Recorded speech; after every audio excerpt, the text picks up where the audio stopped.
नमस्कार। सेठ मुरलीधर मानसिंह का राजकीय कन्या महाविद्यालय भीलवाड़ा के अपने YouTube चैनल पर आप सभी छात्राओं का स्वागत है। मैं डॉक्टर सीमा गौर, फूड्स एवं न्यूट्रिशन विषय की विशेषज्ञ, आज आपको आहार विज्ञान विषय के बारे में कुछ बताऊंगी। आहार विज्ञान अर्थात फूड साइंस, जैसा कि हम जानते हैं कि भोजन जल एवं वायु एवं जल के पश्चात भोजन हमारे जीने का महत्वपूर्ण संसाधन है।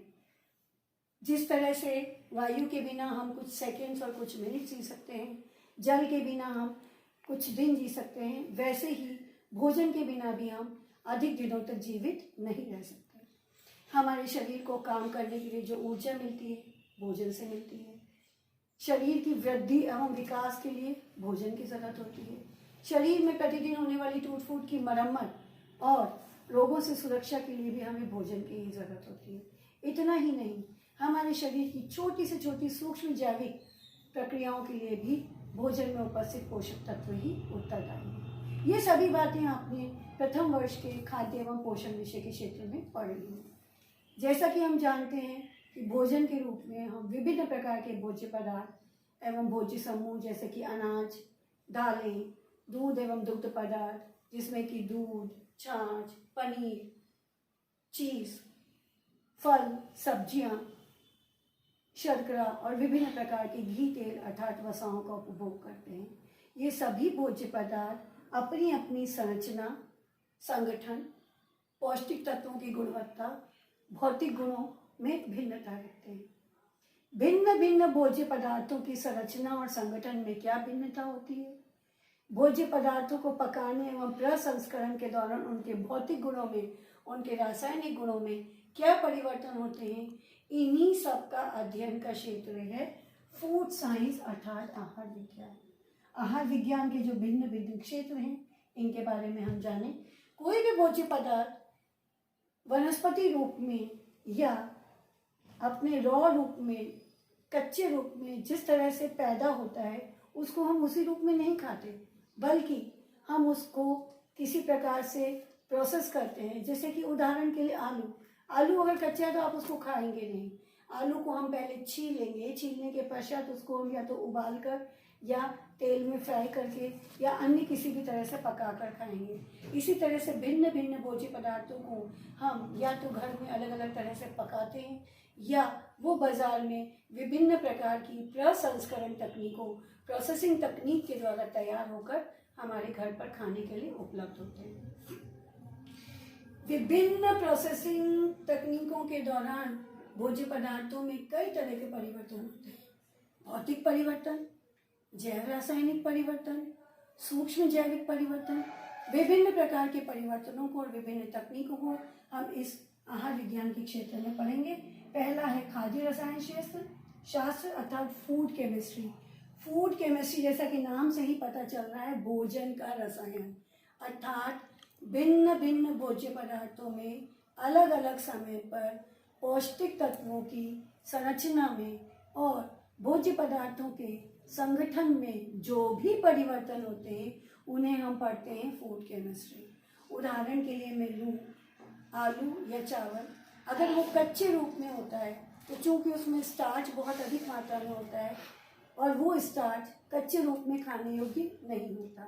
लेकिन जब इसी आलू को और इसी चावल को हम पका कर खाते हैं तो स्टार्च पके हुए रूप में परिवर्तित हो जाता है और ये पका हुआ स्टार्च कच्चे स्टार्च की से संरचना में और भौतिक गुणों में अलग अलग होता है। दूसरा, खाद्य विश्लेषण अर्थात फूड एनालिसिस।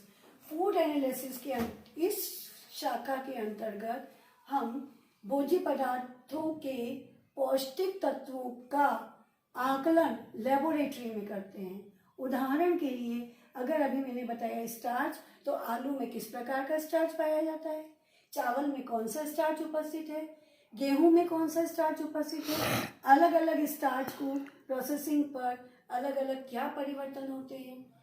या प्रोटीन के बारे में लें तो दूध में कौन सा प्रोटीन उपस्थित है, दालों में कौन सा प्रोटीन उपस्थित है, कितनी मात्रा में उपस्थित है, अंडे में कौन सी प्रोटीन है, पकाने के दौरान उस प्रोटीन की संरचना और संगठन में क्या परिवर्तन हुआ, या उसकी मात्रा में कमी आई, या उसकी मात्रा में बढ़ोतरी हुई। इन सभी चीज़ों का अध्ययन हम खाद्य विश्लेषण अर्थात फूड एनालिसिस, जिसमें कि पौष्टिक तत्वों का आकलन किया जाता है, पौष्टिक तत्वों के आकलन के विभिन्न सिद्धांत और विभिन्न संयंत्र, जिन संयंत्रों के द्वारा हम पौष्टिक तत्वों का आकलन करते हैं।